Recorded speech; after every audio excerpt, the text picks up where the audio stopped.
As a young boy, I used to attend Sunday school at my local church. On one particular Sunday afternoon, our teacher, decided that he wanted to demonstrate why it was that in the famous Old Testament story, even though Moses was allowed to see God pass by, glimpsing something of his glory, he was told that he could not look upon God's face and live. You can read the story in Exodus chapter 33. So, taking a piece of tissue paper, our teacher moved it slowly closer to the naked flame of a candle that he just lit. But even before the tissue paper touched the flame, it burst into a ball of fire. "God's like that," he triumphantly proclaimed to our amazed stares once he'd extinguished the fire. God is holy.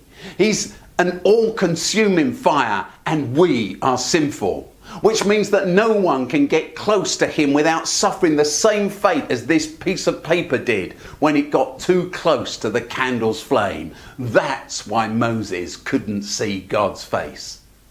This vivid illustration stuck in my mind, and for years it provided me with the basis of my understanding of what it meant for God to be holy.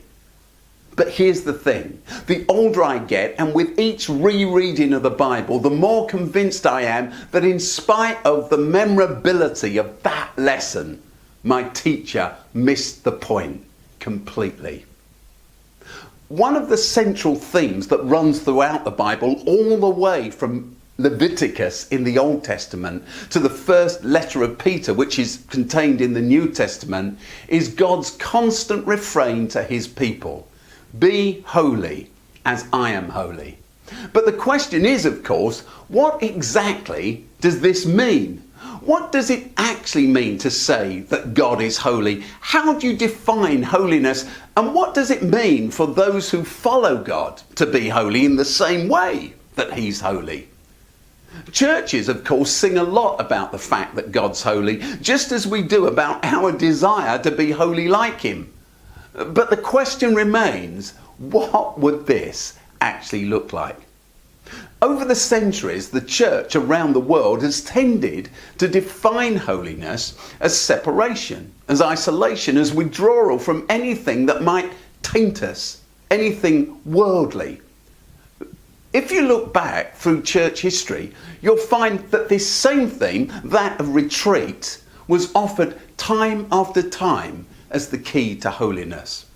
One famous example of this is the 5th century monk Simon Stylites, who spent years living on a platform at the top of a pole. He chose to live in complete isolation, believing that such remoteness would help him find the key to holiness. But the problem was that while sitting there, Mr. Stylites discovered that his greatest problem was right at the top of that pole with him. He was the problem, rather than the world that he'd left behind at the bottom. And jumping ahead all the way to the back end of the 20th century and the beginning of this, in the pursuit of holiness in my lifetime, sections of the church have banned dancing, disapproved of or even prohibited the frequenting of the cinema, labelled pop music, all pop music, as the tool of the devil, forbidden the use of electric guitars and drums, outlawed the consumption of alcohol, and insisted that women have their heads covered for worship and remain silent, or only speak under a man's authority. I vividly remember the time I led a communion service in the church where I first worked as a minister without wearing a jacket or a tie. One of the senior leaders wrote to me the very next morning asking for my resignation. But the question remains, is all this negative stuff really what holiness consists of? And if not, what is it? The way I see it, we've made a huge mistake. The concept of holiness is not and never was about absence, but instead about the very opposite, about distinctive presence. Holiness is not about withdrawal, but instead about engagement. It's about a particular ethical presence within society and the wider world, never a disengagement from it. In fact, the word holy originally literally meant different or other. So when the first Hebrews heard Yahweh's challenge to them to be holy as I'm holy, they simply heard God say, be different the way I am different.